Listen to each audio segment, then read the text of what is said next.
Hi guys, this is a redirect to my reactions to episodes 651, 652 and 653 of One Piece. Some great episodes again. I really like that we got to learn more about Rebecca's backstory. Yeah, and before I get on to like what happened in these episodes, I just want to give a shout out to my patrons. So I want to give a shout out to a new patron called Nelson. Thank you so much for the support. I hope you enjoyed the content on Patreon. I also want to give a shout out to all my other patrons. Thank you to Adam Phil Pando, Andres, Humberto San Martin Revila, Buster Sword 88, Chief, Colum Lennon, Dark Eases, Dimitri, Elma, Evan Fisher, Fantasab, Jean Bookwoder, Hotel Dust 215, Jasmeet Singh, Julian G, Matthew Preuser, Michael Kelly, Mitch 149, Naxterm, Nicholas Allman, Ole Finson, 1_Ben, Solterinu, Sabani, Still Zero, Thomas G, Yours Mayor, and Vinicius Almeida. Thank you guys so much for being my current patrons. By the way, on Patreon, so I've already uploaded my reactions to RE0 and Iraduka the World in Colours in case anyone's interested. And August reactions will be to trial reactions will be to Trigun and Demon Slayer. So at the moment on Patreon I'm doing trial anime reactions, and what that means is that I'm reacting to the first 3 episodes of an anime. So for August it will be to Trigun and Demon Slayer, and I've already uploaded my reactions to RE0 and Iraduka the World in Colours in case anyone's interested. Yeah, as also this is something new that I'm including it on Patreon. So just as a hobby, I've been dabbling in tarot readings.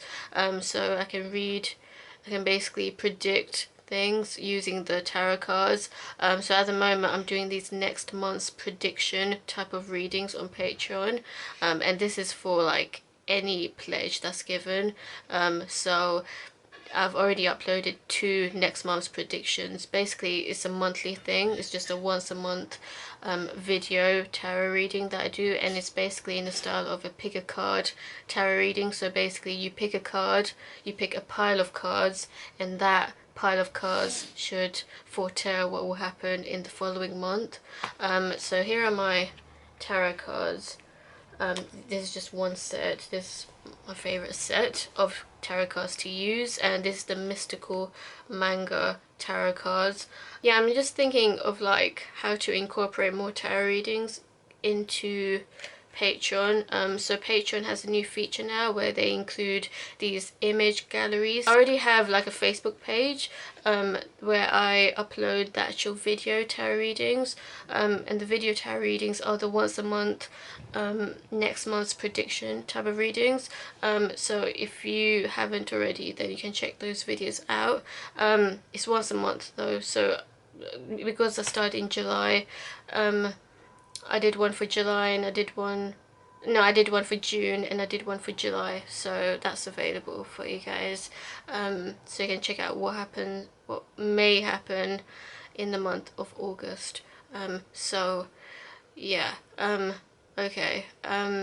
Yeah, I also do slideshow tarot readings. I'm just like trying to think of like what questions to ask for you guys, and then you just pick a card, and yeah.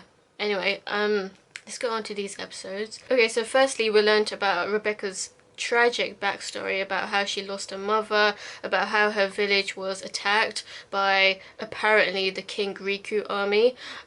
So because her village was set on fire and attacked, she and her mother had to leave that area, and also with Soja-san. So Rebecca's current mission is to protect Soja-san and fight in the Coliseum so that she can win the Flare fruit in order to bring peace again, and basically kill Doflamingo. So that's her mission, because Doflamingo is what basically made everyone hate the King Riku army, and she's actually related to King Riku. King Riku turns out to be her grandfather. So King Riku was the former king of Dressrosa until until Doflamingo basically replaced him as the new king. And Doflamingo, like, he said some like bullshit about how he's gonna overthrow, like, how, you know, the upper class were not providing for the poor and stuff, and basically overthrowing the wealthy people that were the King Riku army, and how he was such a bad person to all of them apparently. But then we saw a whole other side to the story about how the Tontata kingdom actually wanted to bring justice to King Riku, and how everyone saw him in a way that wasn't exactly true. So that got me really confused, because so many people, when Rebecca was like at the Coliseum fighting in the Block D fight that began, oh my days, it looked like as if it looked like as if they were hating on her because she killed someone or something. Like, they proper hated her, like proper like scumbag type of hate that you have for someone. And I was just like, what the fuck? Like, just because she's related to this guy that is being seen as like the most evil man ever, because her grandfather attacked a village, was like a tyrant apparently, but she's nothing like that. And Luffy was saying that as well, like, when he learned about that from the other prisoners, he was like, Rebecca is nothing like her grandfather. It's her grandfather that did all of those horrible things. So that's the burden that Rebecca has to live with, the fact that she was chased after for so long, and that, oh man, Soldier-san, oh, I have so much respect for Soldier-san. Like, even though, I mean, I don't know for sure if Soldier is really Rebecca's dad. That's a possibility. That could be a plot twist. But if he's not, then like the way he protected her so much during the backstory, like, damn. That you know, you gotta give Father of the Year award to a Soldier, even though he's not technically a father, but he could be though, because he was turned into a toy. But yeah, I mean, just like, he was so protective of Rebecca, and he even taught her how to defend herself. So it's really good that he taught her how to fight, so in preparation for like anyone who tries to come after her, because she has been like being chased after by other people. The Donquixote family have been chasing after her, so yeah, she really needed to defend herself, be able to fight for herself, be able to survive. So it's really sad that her mom died, and like she doesn't have any like father figure. Father, I mean, like proper father. We don't know what actually happened to her actual father, unless Soldier-san is actually a father. I don't know. So yeah, very nice bond between Soldier and Rebecca. So that was a nice backstory, a sad one, but a nice backstory. And then the Block D fight happened. As I said, so many people were hating on her.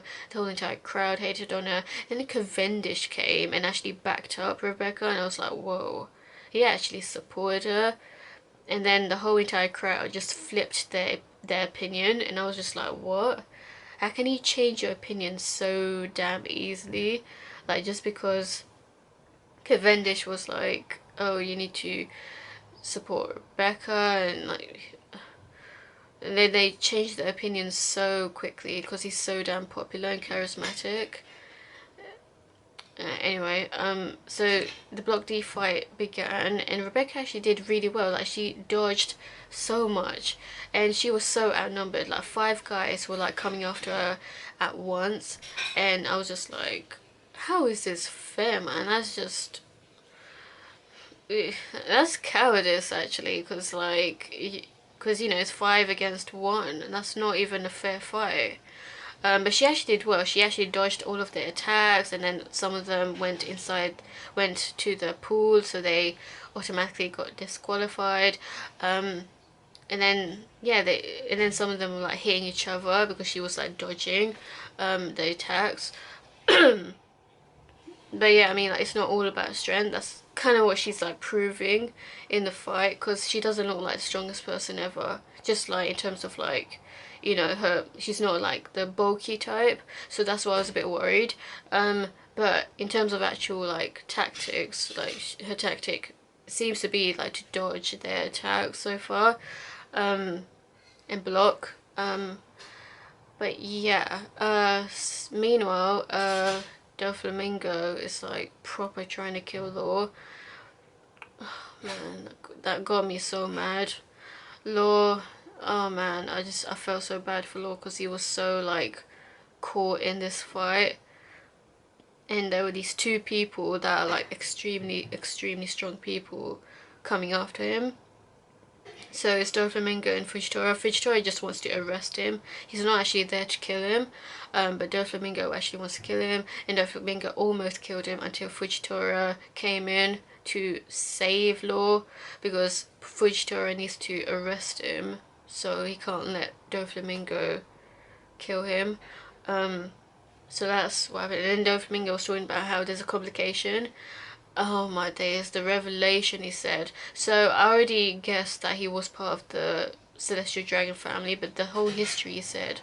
So apparently 800 years ago, there were 19 families that made the world government. The only family that refused to make the world government and be part of the Marijois, stay in the Marijois area, was the Nefertari family in Alabasta. So that's very interesting that they're the only family that refused to make this organization. So the 19 families stayed there like 800 years ago, but because they're no longer around, I would assume their descendants would be like the new kings, but apparently there needed to be new royal families made, and that's what happened in these countries. So in Dressrosa, the new royal family was the King Riku family, but the old family is actually Donquixote family. So so so and who were the originals, so that means that Doflamingo is indeed a celestial dragon, just because he's a descendant of the ones that created the world government, celestial dragons living in Marijois. So yeah, Law was very shocked at learning that truth. Meanwhile, the really weird fight between GIOLLA and Nami, Brook, Chopper, and Momonosuke. So Brook managed to trick GIOLLA into reverting them back to their art forms. So he cut her, but then she got back up, and then she turned into this giant art form, Heaven's Door art, and it looked like a really OP thing, but then I wasn't sure like what you can actually do with that. But she was able to like get so many arms out, and like she basically ate Nami's cloud ability, and then like, so they needed to be more proactive in this. So Nami tried her best. Brook tried to like, he did actually chop off all the woman's arms that she was like spewing out. So they actually used the Sunny.